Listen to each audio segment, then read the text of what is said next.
नमस्कार सभी दोस्तों को। आज हम पढ़ने वाले हैं हिप्पोक्रेट्स पर्सनालिटी थ्योरी, व्यक्तित्व का प्रकारात्मक वर्गीकरण।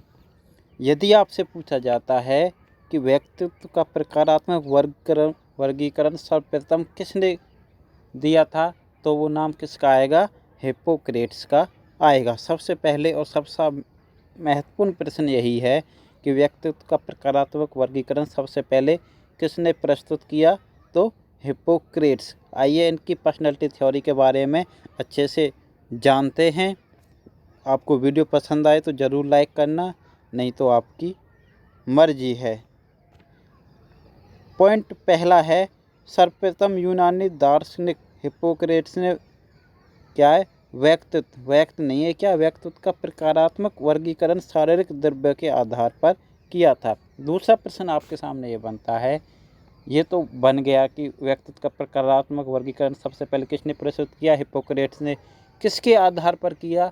तो शारीरिक द्रव्यों के आधार पर किया था। ये आपको बात बहुत अच्छे से याद रखनी है। आपसे पूछा जाएगा कि हिप्पोक्रेट्स के द्वारा व्यक्तित्व का जो वर्णन किया गया था वो किसके आधार पर किया गया था? तो शारीरिक द्रव्यों के आधार पर। कितने प्रकार के भागों में बांटा था उसने व्यक्तित्व को? तो 4 प्रकार के भागों में। तीसरा प्रश्न ये बनता है, फर्स्ट प्रकार था कप प्रवृत्ति वाले। कौन से थे? कप प्रवृत्ति वाले, जो लंग्स से अफेक्टेड होते हैं। तो वो क्या? संवेगात्मक रूप से कमज़ोर व शारीरिक रूप से शक्तिशाली होते हैं। जो कफ वाले आदमी आपने देखे होंगे, आपके आसपास भी होंगे, उन्होंने ऐसा क्या कहा था कि जो कफ प्रवृत्ति वाले होते हैं वो क्या है? वो संवेगात्मक रूप से तो क्या होते हैं? कमज़ोर होते हैं, लेकिन वो शारीरिक रूप से बहुत सशक्त होते हैं। बहुत मीन्स शारीरिक रूप से शक्तिशाली होते हैं। ऐसा नहीं है कि बहुत मीन्स पहलवान ही होते हैं, वो मतलब शक्तिशाली होते हैं। सेकंड आता है काले पित्त वाले।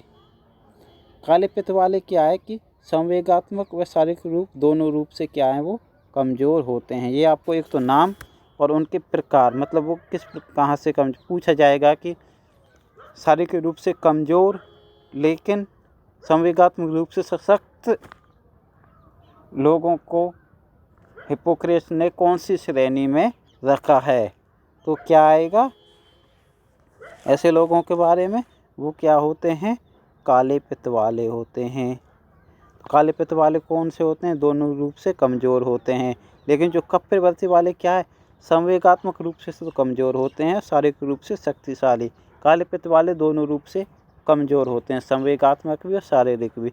लेकिन जो पीले पित्त वाले होते हैं, पीले पित्त वाले कैसे होते हैं? संवेगात्मक रूप से तो सशक्त होते हैं, लेकिन क्या? परंतु शारीरिक रूप से कमज़ोर होते हैं। और फोर्थ है आपका, थर्ड नहीं है, सॉरी, फोर्थ है, ये अंडरस्टैंडिंग गलती हुई। फोर्थ टाइप क्या है? अधिक रुधिर वाले। रुधिर मीन्स किसको बोलते हैं? ब्लड को, खून को, जिनमें अधिक खून होता है, जो जिनके चेहरे पर लालिमा छाई होती है, वो कैसे होते हैं? शारीरिक रूप से भी सशक्त होते हैं और क्या है? संवेगात्मक रूप से भी संतुलित होते हैं, मतलब संवेगात्मक रूप से भी सशक्त होते हैं।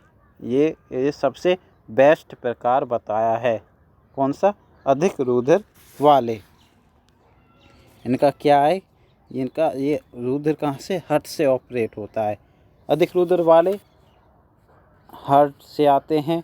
पीले पित्त वाले लीवर से संबंधित होते हैं। काले पित्त वाले किडनी से और कफ वाले लंग्स से संबंधित होते हैं। 4 प्रकार बताए थे। इतना ही आपके लिए काफ़ी है, आपको ज़्यादा डीप में जाने की ज़रूरत नहीं है।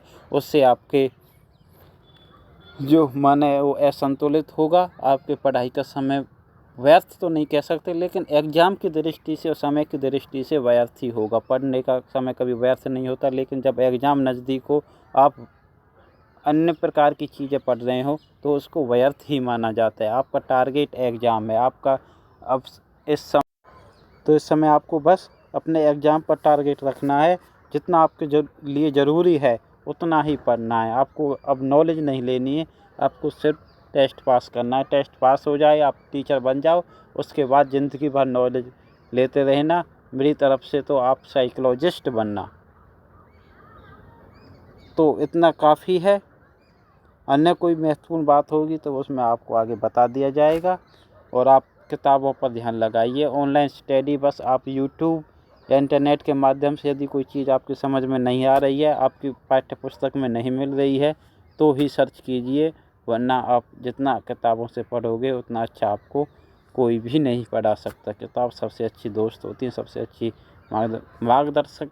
टीचर किसके लिए होगा? मार्गदर्शन के लिए, थोड़ा समझाने के लिए।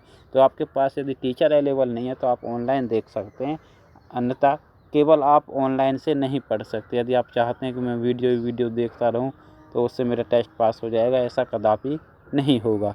धन्यवाद दोस्तों, बाकी आप बहुत समझदार हैं। Thank you.